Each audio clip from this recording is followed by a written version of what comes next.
Hello there, welcome back to some more Destiny 2 content. So I don't usually do reaction content like this, so bear with me. We have some news, I guess. So Destiny 2, the team did a very long thread on a lot of issues that the community has been talking about since the launch of Season of the Wish. And I just have to stop and say at the beginning of this video, before I get into the details, that I'm very happy to have this level of communication. Some people might be like, well, what are they doing exactly? And there is some stuff that they're doing, but a lot of this is just words here and there. And I want to point out that just communication and doing a few things here and there, that is a start.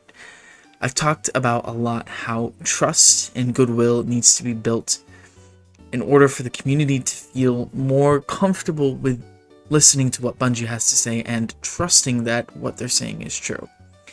And this is a very solid first step. And I think Bungie knows they're kind of in the thick of it right now. And in order to get out of it, they have to avoid putting themselves in situations like with the starter pack. Speaking of, it has been removed from all stores. And this was, of course, in direct reaction to, well, it just not doing well, I assume, and two, the community was very upset by it for a variety of reasons. And for me, it's just like, why? Why? I'm not going to hash it too much, but again, you could spend your money in so many other ways, and I think Bungie realized that. Maybe it was something from corporate that they kind of just had to put out in order to try and fish. But then again, like, you look at the thorn ornament, and I'm positive that has brought in more revenue than that pack has, and it has the potential to do even better. Heck, even me, someone who's been trying to vote with their wallet a little bit more, I'm considering buying it. I'm thinking about it. So again, you have stuff like that, and that's a good thing. Pulling it from the stores is something I'm sure they saw a lot of content creators suggesting, and maybe they thought it would be a W to remove it as opposed to leaving it there. Something I love about this is that whoever's running this account now, and I don't know if this is the beginning of the outsourcing for community stuff, but they were very engaging with comments. Someone commented, do buy Blindwell next. And that's exactly what they did. Here's what they said about Blindwell.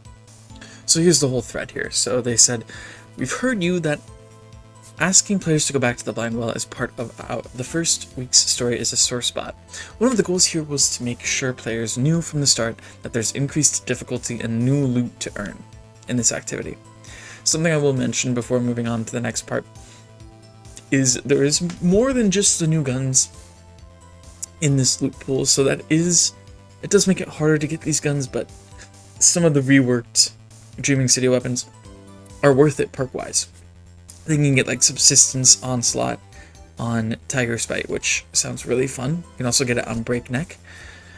But yeah, I do think Blindwell's fun. Me personally, someone who spent hours back in Forsaken, it's not something I'm going to do every day, but once or twice a week, whatever. Alright, next tweet is, you won't need to go back every week. Players will only be asked to return to the Blindwell once in week 6, and it will be an opt-in activity after the rest of the season. For the completionist out there, we'll have one seasonal challenge tied to the Blindwell later in that season, or this season, and one heroic Blindwell completion requirement for the seal. So it's nothing crazy. I will say one of the best things to come from Blindwell coming back is that you can now go right into it. You don't need to go into the Dreaming City, then Sparrow all the way to the Blindwell. It is a huge thing for me. It saves you so much time, and I love it. Last thing I'll cover here is the sidearm, anti-barrier sidearm. There's been some outcry about this. I'm all for different weapons being anti-champion because you have to do it. And maybe they should have included something like anti-barrier trace rifle or something like that. Something that's more consistent. But let's remember here, right? There are weapons like Wish Ender, Arbalest, Ariana's, Lament, Revision 0, which by the way got a buff this season as well. So there are plenty of things out there that can do that. Plus, well, let's just get into it because there's something else. So here's a tweet. Regarding anti-barrier sidearms this season, we're super excited about the new rocket sidearm weapons subtype launching this Friday in the new Warlord's Ruin dungeon. This sidearm archetype should give folks more opportunity to counteract barrier champions with this season's artifact, even if they aren't leaning in to the Solar Radiant artifact perks or existing intrinsic anti-barrier exotics. So you already have Radiant is insane this season. The one mod that allows you to just keep getting Radiant with precision kills is crazy good. So don't be too concerned if you're not using a sidearm.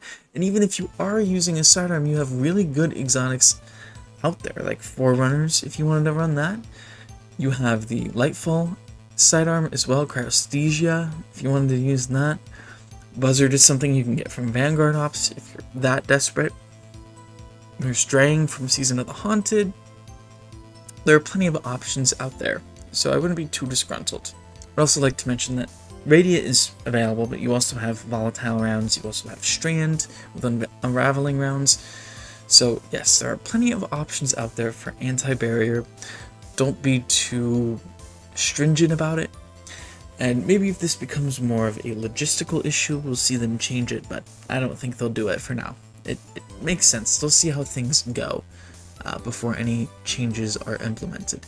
There's some more communication about PvP and whatnot. I'm not gonna talk too much about that. There are some fixes going out as well for Riven's Lair, because apparently some stuff wasn't dropping.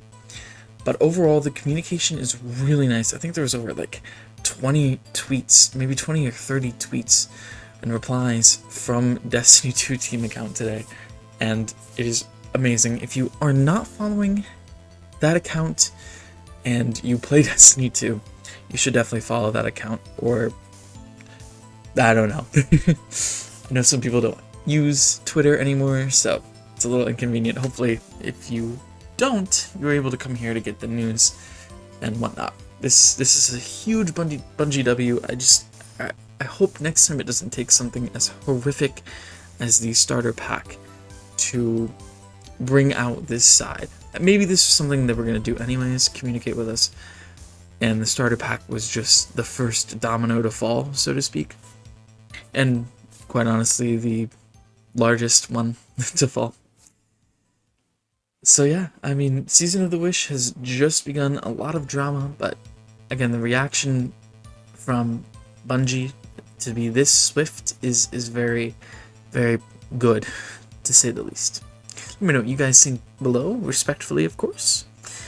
Like if you enjoyed the video and you want to see more, well, subscribe. As always, know that you just being here and listening to me is plenty enough. See you next time.